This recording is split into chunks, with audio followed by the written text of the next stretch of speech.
personification. It's defined as the attribution of a personal nature or human characteristics to something non-human, or the representation of an abstract quality in human form. Except we aren't talking about an abstract concept here. We're talking about Jesus. He, being equal with God, made himself a little lower than the angels and walked the earth as a man. Human form, just like you and I.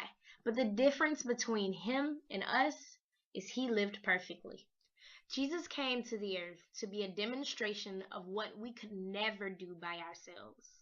Being 100% human, after John the Baptist baptized him in the Jordan River, Jesus received the promise that you and I have today, and that's the gift of the Holy Spirit.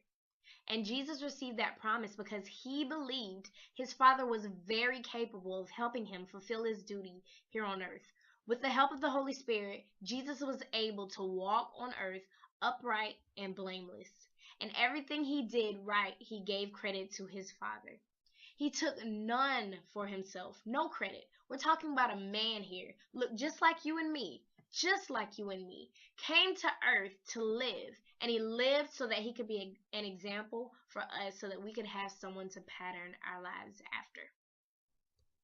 And because of Jesus' obedience, God commands us to have the same mind as him in Philippians. How is that possible, you ask? You may look at your life and say, I'm incapable.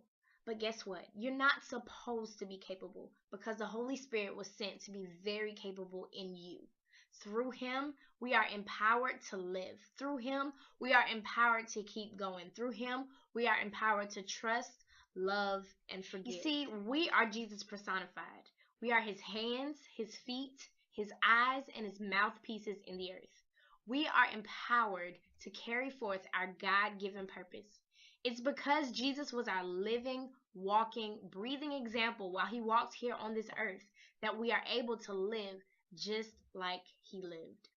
For this reason, we also, since the day we heard it, do not cease to pray for you and to ask that you may be filled with the knowledge of his will in all wisdom and spiritual understanding, that you may walk worthy of the Lord, fully pleasing him, being fruitful in every good work and increasing in the knowledge of God, strengthened with all might according to his glorious power, for all patience and long suffering with joy.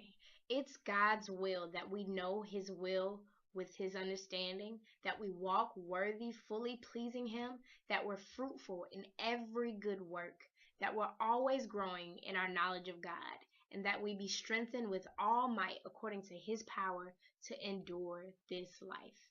And as a result of the empowering grace of God through Jesus, called the Holy Spirit, we are capable of completing our assignments here on earth. He is our source. He is our strength. He is our hope, and he is our life. We cannot live out our God-given purpose without Jesus. Leaving him out is not living at all. So, if you don't get anything else from this series, get this.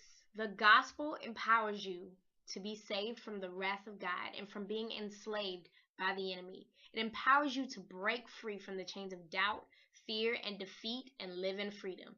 And it helps you live, move, and be like Jesus here on the earth. No more of your and my efforts. No more being condemned about your failures and shortcomings. No more guilt trips about what could have, should have, would have happened. No more crying because you don't have hope. You have the Spirit of God living inside of you, who is capable to guide you, comfort you, and lead you into all truth. This is the truth of the gospel. And when you know this truth, it will make you free. Till next time. I just wanna be like you. Walk like, talk like, even think like you. The only one I could look to. You're teaching me to be just like you. Well, I just gotta be like I just gotta be like you.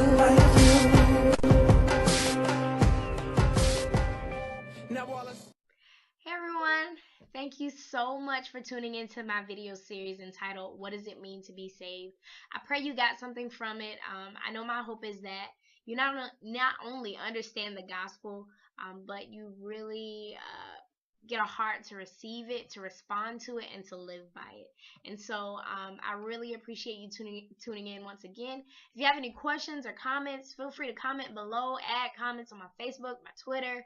I got a lot of accounts, so you'll have that information below the video. Just tag me anywhere you get a chance, and I'll be sure to respond. Also, if you have any ideas about what you want me to do a series about, please comment below. Please ask questions. Please make suggestions. I'd love to hear from you. But once again, I thank you. I thank you. I thank you for tuning in. And more to come soon. Be looking out on Not Your Average Girl's YouTube channel, and you'll be sure to get more videos. Till next time. See ya.